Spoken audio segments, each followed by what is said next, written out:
nga bamubanja. I remember. Okay? Ne bakwata emmotoka ye.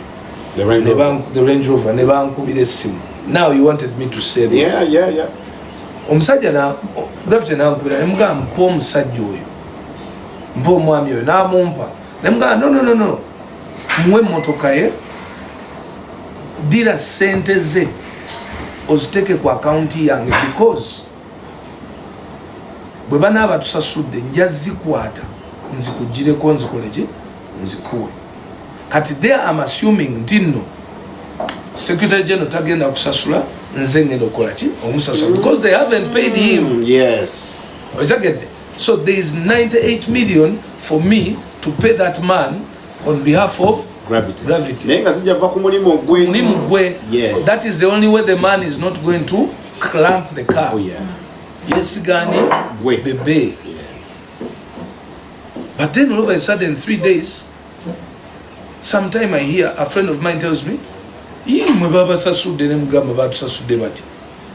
Muno yafunye olukagalwe." Them guy, "Hey, that's good. Come hey, blood. Baku sasude notangamba. Omusajja ye wamusasudde." Awo songo. Kume kitegezo mulinyide mu budget ye ya silence. Yes. And I wouldn't even mind ne abadde bamusasude ki naye teyasasula omuntu w'emmotoka because abamusasula oli yali ngambe nte Gravity alese sente so that mubuuze ego wazifunye, but that was selfish. Very. Yeah. So bambanga mu commenting ebintu ebisinga mubere very very careful. And then also natandika nze ezo nasaba president edduka lyange byagenda musimanyi biki biri ebyena kivubo ntaine edduka na kivubo naye abantu bamaduka na kivubo Prime Minister tanabasasula ya mchala oba ya mchala naye abantu Prime Minister tanabasasula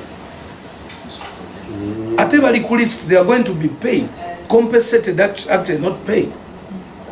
And the president refused to compensate an individual. He compensates them as a ngabo naba na Uganda bafirwachi ebintu byabo era ne list jeri wani the prime minister kati nze byo nate binuma tebintawanya because those are very minor issues, but it shows me this guy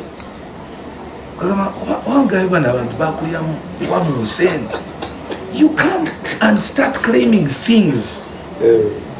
Omuntu yakufunidde omulimu obujjagana ojja omwegayirira ayise mbizibu okukola emirimu era abantu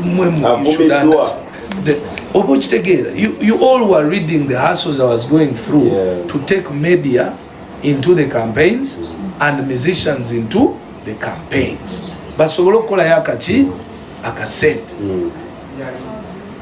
And that is how someone comes on social media natandika okumanyira natandika okugamba mbu anoonya likes. I mean, these kids are bad. Obwana abaana bano babiye abaana bano be baana bayinza n'okuteera obutwa mu chai just olw'obusente. These are kids I was moving with. Obasembeza batandika okulabikako nga ggwe bafuneko ku bintu ku naye again Katonda ayina ekintu kyagamba, and I want you to take this. Sometimes God leaves people the way they are with a purpose. Nti when you help some people, you're actually fighting God. God has created them, He wants them there, but you're fighting Him by helping them. That's the right. It is something that I want the country and people to think about. God created someone in a bad situation over and over, but you're insisting. But in that insisting of helping them, kumbe you're fighting God's will. Oh God, I like I'm telling you, this is honesty. Yeah. Okay? So you come out of one nebufayo, bumanyide kumpe bichi kale fine. Now, we can close that chapter and say that chapter is closed. The question is, onamsasuli. You can look in my face.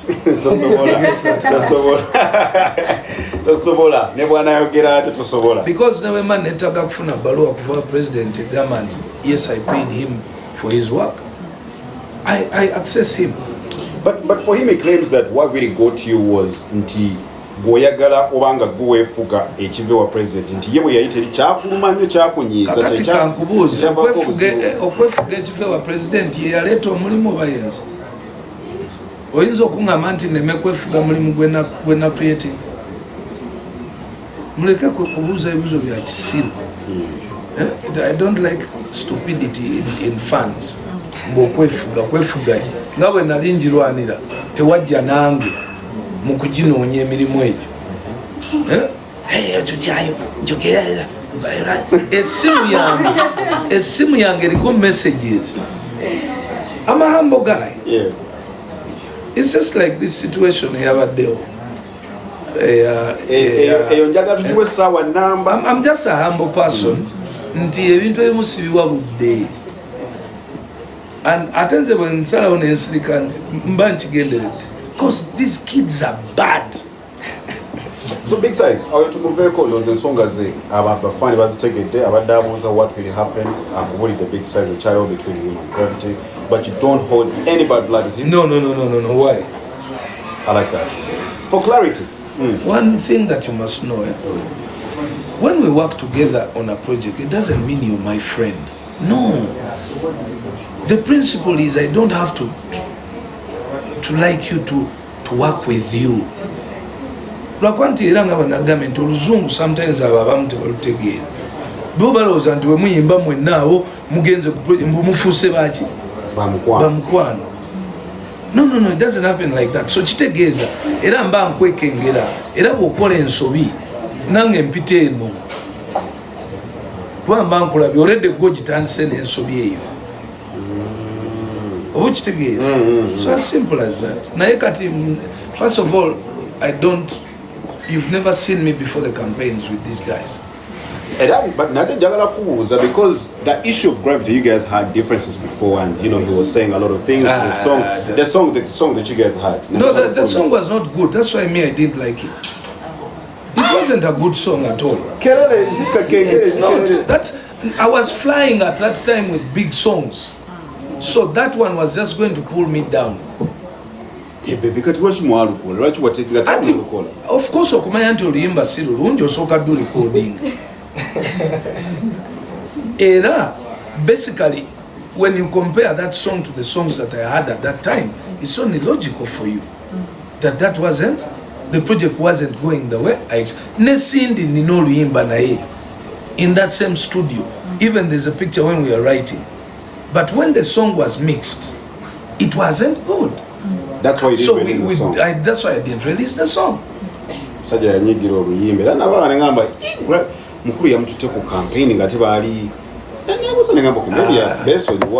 Just atera katinga wano lwakuba nti no, this is NRG. Yeah.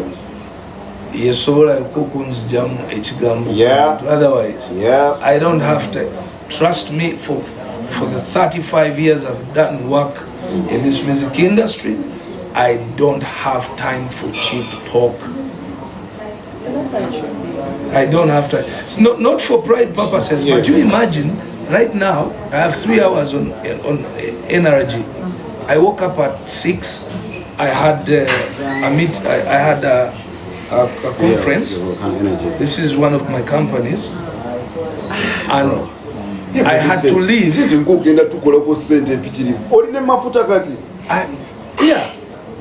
I had to leave. Ngambala 45 minutes okujja okutula ku NRG. Nga wano from 2 mbalako 40 minutes break Jenina. Then Sasha vibes aninze we are supposed to make. Kati nga nzira kubana abakyakola video ze million 2. Abakyeyagaza a house. Kids who don't even know that building a personal house, a home, is a liability. Ulianga kuvumira nyumba kwa yamwadomu. So but I still say I understand them. That's why eroja kusanganga sina chikulu just nzigalawo bugazi kajjako nengamba nkakoze ki nkabula. Kale, Omanyi, like you said, we are NRG. What the chance to was always for clarity. We have so many young people right now. They have phones. They don't know how to use them. Amuna spreading rumors and all that. HHK in this way, they will never talk about it. Now, I want you to clear for us the issue of Eddie Kenzo, you and him. Because, man, we had so many questions. I myself, I used to do stories about the two of you. But I was like, one day when I meet Big Size, I want to know, what is it, what are you? Chichi, no, the issue was simple. Guys, I'm the pioneer artist for the NRM, and I've done campaigns for the NRM for the last 6 campaigns, and I know how things happen. But there's new people coming in, and our job is to bring in new people. For me, I'm in the line of entertainment. I need all Ugandan musicians to support the NRM. So why would I have a problem with an individual coming part of us? I am actually one of the people who enrolled him, Eddie Kenzo, into the NRM. Because he performed sometime for the NRM and they didn't pay him, he got very angry. So the time when he was stuck in was it Ghana or Nigeria towards COVID? Okay. Remember, towards COVID. Yeah, somewhere something happened. West Africa. Yeah. So before that, we were having a conversation because he was in Nuuk. So I'm like, he got into Nuuk because he had not been paid. Told him, look, I also have not been paid several times, but you do this because you understand President Museveni, and then later you get paid. So he got in here and there, and then blah blah blah, things happen. Fast forward, that issue had something to do with him having a group of artists which they called regional artists. And then my system of working with the NRM on the campaigns, I stand in for established artists. Big artists. Big artists. Because big artists are big budgets. Because big artists have a lot to lose in the campaigns, in politics. You can't treat a big artist the way you would handle small artists. It's okay for small or regional artists to perform in regions. But it's not okay for an established brand like Jose Chameleon to be subjected to the troubles, the hate, the abuses, the everything. The brand goes down just to sing in Kampala or Buganda. It is logically stupid. Yeah. So there was an argument created because I think they thought I'm trying to take away the artists. But I had a list of about 12 artists only. And that's where Bebe stops. We had a meeting at the secretariat and we were told, you know what, me, I always have a very big budget. So the Secretary General is like, Bebe, your budget is so high. I'm like, okay, I'll speak to the president directly about my budget. So there was a small budget for the regional artists. Yeah. So they were handed over. But the presentation of the fact, how Eddie presented it, his wording was fully excluding the big artists from existing at the campaigns. Yes. For him, he wanted regional artists in every corner of Uganda to perform there. Yes. Excluding the big. Which excludes the movement of the big artists. And once you tell Jose Chameleon or Bebe Cool that Mulindem performing in Uganda, to hell with your campaigns. fe we are businessmen. Obalamu n'omanya nti ogenda kukola rale 15 million $5. Let's say bwobalamu awo noga kale it's worth the risk brand.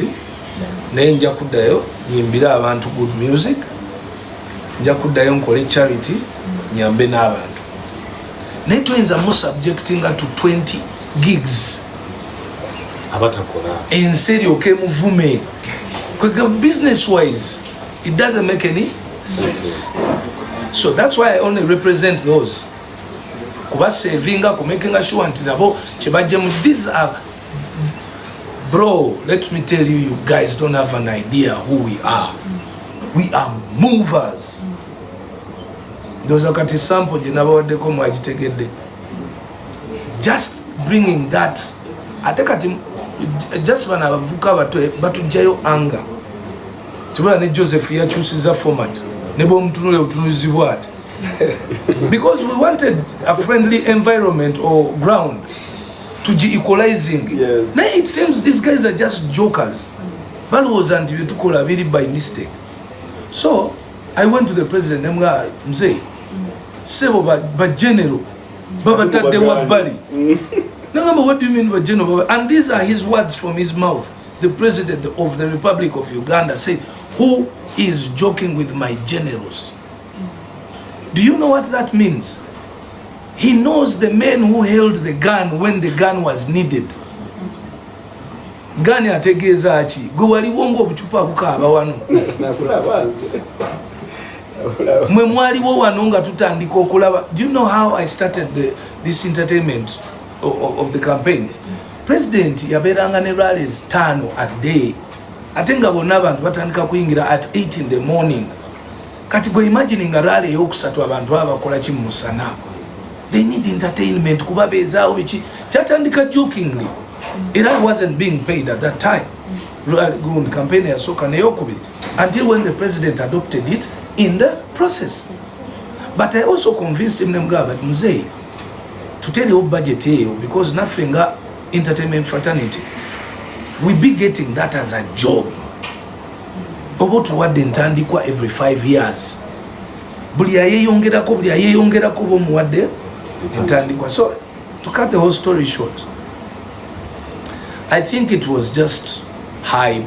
Ate mwali mwinamu kino babebe kulu babasudde kati balese ba edikenzo. The NRM does not drop its people. I know that saying is there. And when I met the president, I was openly seated with Kusasira, Jose Chameleon, with the artist called Munama Saka. I asked him, Mzee, did you say that you don't have a budget for musicians? He said no. I told him, Mzee, how do your generals sit aside and you move on rallies without them? He said, who said that they sit on the side? Then I told him, Mzee, you know, this is what they say, this is what people say about the NRM, that it uses people after it nebaba sura. These are my words. So Mzee, it looks bad. But Jino what did Nangamba, but I didn't know anything. I mean, we are talking about the president of the Republic of Uganda. Mamulimu campaign na ya chatambuzachi. Uganda tayinza kumanya these minor issues. Agenda okujja ne kurali atuuka n'abayimbi bamaze okukola ki okuyimba. He can't know whether you were there or not. So he told me, so Moses, okay, to cut the whole story short, what do you need? Told him, mzee, budget eliwet manyi toyina cash naye nfuna entono, I bring the generals in play. So that's why the musicians started from Soroti. Nga baba be syndicate eri eya regional artists eno mu north yonna. So I want you to know, actually era can clearing ekintu ekirala for the NRM today. My fellow Ugandans, whether you're a minister, whether you're a rich person, whether you're an artist or not, it is not the character of the NRM to use people and drop them. This is the situation. Most of you people get picked by the NRM nga mwina omugaso oyingidde nga Bebe Cool oyina tune oyimba nnyo goyina abantu you start being comfortable because you're inside and you don't work. Bebe Cool olumala nga abafaani bajja babakujjako NRM nowerabira nti yakufuna lwakuba olina baki abagoberezi gwe lwaki tolwana nnyo n'osigaza abagoberezi abo olaba oba NRM esokuvaako. This is applicable ne kuba ministers ne kuba MPs. Okay, you refuse to be productive, then the NRM will see someone else who is more productive and bring them and replace you. Ne bwabera gwe you want some